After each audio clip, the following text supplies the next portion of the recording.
Okay, so the sanding swirls. This one's bad. This is the first one I actually made. Oh, I shouldn't say the first one. Probably in the first dozen I ever made. I didn't realize that the adhesive on the Velcro does not stick very well. That comes originally with the Velcro. Does not stick very well to the urethane. So I changed that up. Now what happens here? This is a What's that? What's up?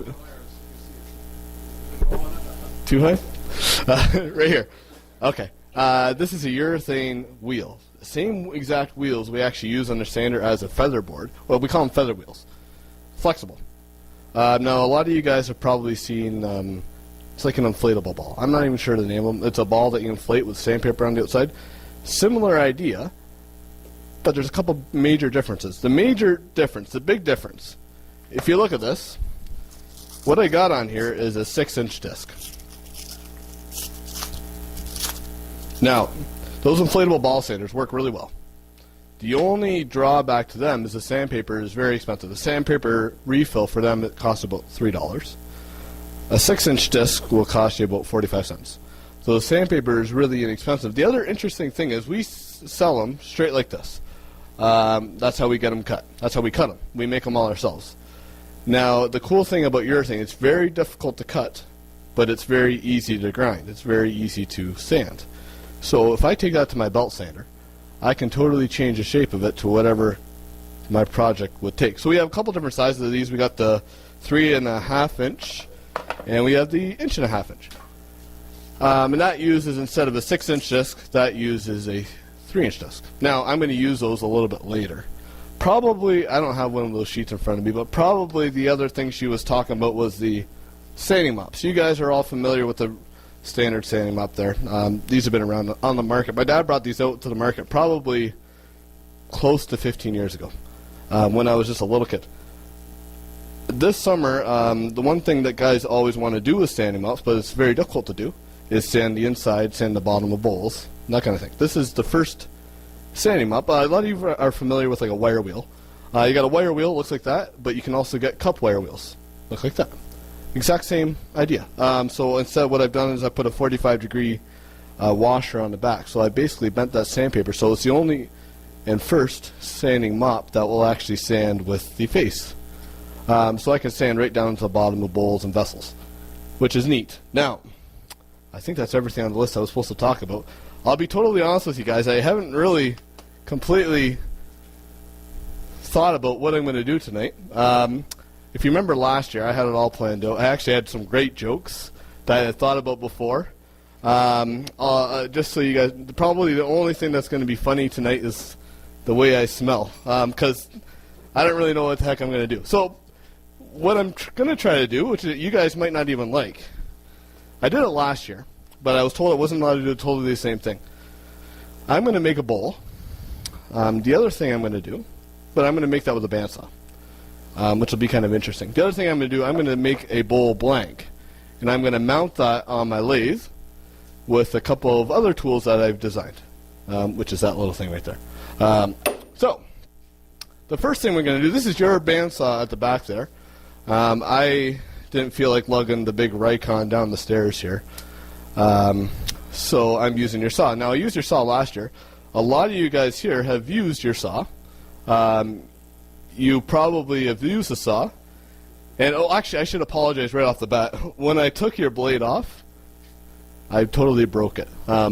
So I left you guys a couple extra blades. I'm sorry about that. But the blade that you had on there, likely, when you guys were using that saw, it probably didn't cut very accurately.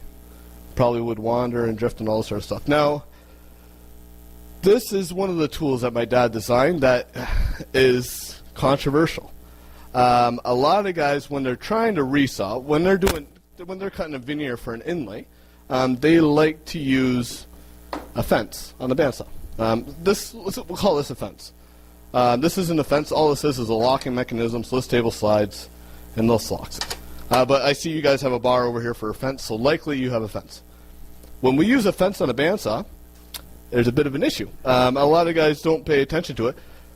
Before I tell you the issue, I'm going to make a cut, just because it's easier to explain. So I got this thing locked up. I just got a big old, I think it's a hunk of willow. I'm just going to cut it. Now, you're going to notice a couple things, I hope. I want you guys to watch the cut line here. Now, you might not be able to see, but it should show up pretty good on the video. I want you to watch the cut line. Okay. Turn this baby on. It's going to get pretty loud, so I'm sorry about that. So I'll make my cut.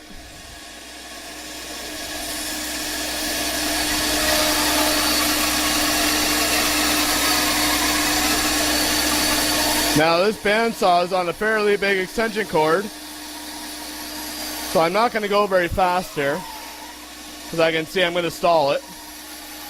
So just give me a minute. Now what I want you to notice, now actually when I stop you guys can hear, well you can't hear, if you listen to that blade, it's not hitting the side of my wood at all. It's straight up and down, it's not binding. So you can tell right now my blade's not drifting, but what I want you to look at, look right there. Now you can see that wood open up. It's stressing. Every piece of wood's going to do that. Doesn't matter if it's green, like this hunk of willow, or if it's a kiln-dried piece of wood. It'll stress in different degrees. Let me finish this cut and show you why that stress is a bad thing.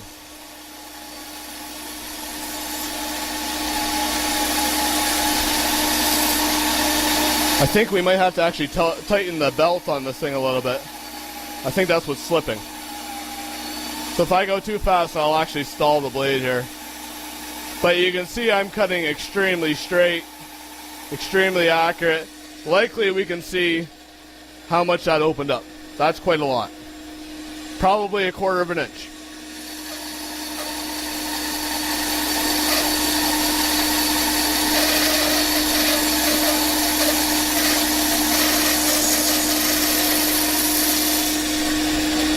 Actually, can I get your help for a minute? When I cut, you mind catching that for me? I just don't have, I appreciate that. It's just a heavy piece of wood. I don't want it to, beautiful. All right. Now, thank you, sir. I might need you again later in the performance. That's okay. That's a little piece of, now if you look at that, you can't really tell. Actually, I almost could pass that around. Do you guys want this? I don't know if you want to see that. It's pretty heavy. Okay. If you look at that, I'm cutting pretty straight. Now, when we use a fence on a bandsaw, we got a number of issues.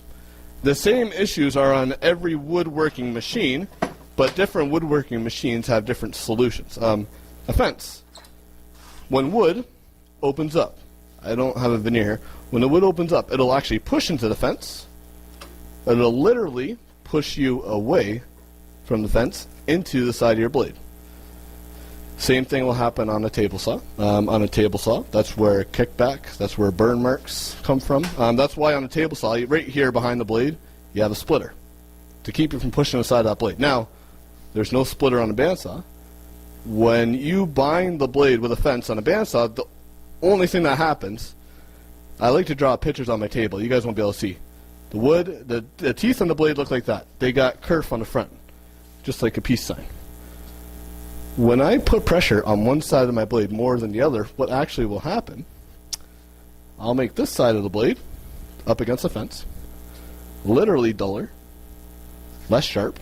That blade's going to cut better, literally, the opposite way. So what you'll notice is 99% of the time, that blade will cut better away from the fence. That's what drift is.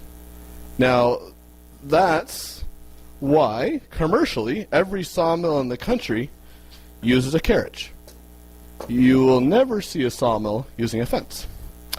You don't see sawmills struggling with blade drift either. So that's what this thing does. Not only that, it holds a log. Now, just for fun, I'm going to cut a little bit of a thinner slice here just to show you what I can actually do. So I'll cut maybe 1/8 of an inch, lock it up, and do the same thing here.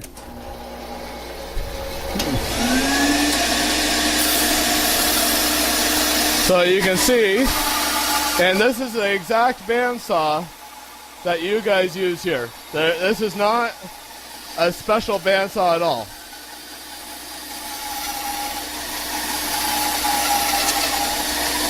So if I go too fast there, you can hear my blade actually slow down. I think we might need to tighten the belt on this thing. I'm not 100%, but I'll take a look at that after. So that, what I'm doing there, a lot of guys who have bandsaws They would love to be able to do that, but because of the blade drift, they can't. So that right there is what this little ripper does. I'll pass this little veneer around here so you guys can see. This one, you can grab it. Yeah, grab it.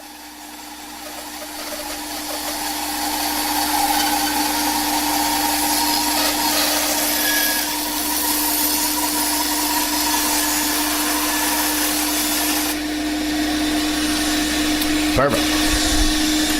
So you guys can see how consistent that is. Now, if you want, you guys can pass that around. I don't know if you're interested in looking at that. But that's something you guys can take a look at. Now, we go way faster. I'm sure you do. I'm sure you absolutely do. Now, the other interesting thing is, you can't, but if you were to touch the blade and feel how hot the blade is, there's no heat in the blade at all because I'm not pushing on the side. I'm not using it like a brake, which is another cool thing. So your blades will last actually a really long time. The reason I did that whole thing there, I want to cut this log in half so that I can make a bowl blank out of it, so that I can make a bowl out of one side of it. So the next thing I'm going to do, now unfortunately, I'll tell you guys, I'll give you guys a little secret here. I have another jig that I've been working on. It's not available yet. But what it's specifically designed to do is cut. It's basically a fancy miter gauge to do stuff like this, especially logs. But what I'm going to do, I'm just going to hack this down the middle, and this is going to be my 2 bowl blanks here. So turn that on.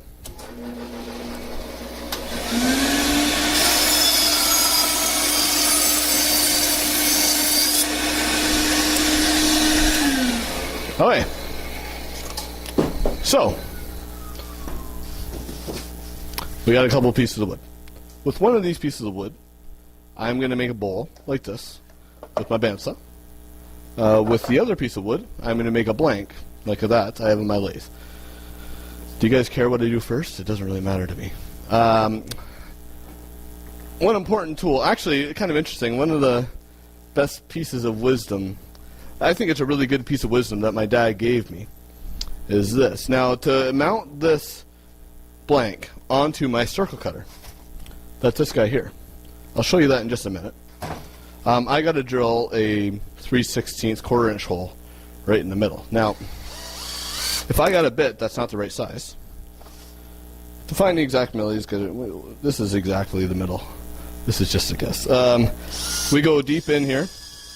So if we want it to be exactly 3/16 of an inch and then my bit smaller, all you got to do is twist it. Somewhere in that hole, it's going to be 3/16.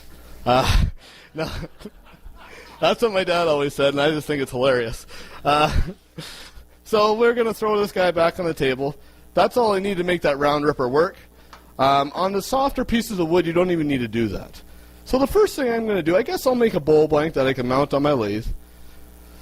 That's what I've done there, but I'm going to take this hunk out, like so.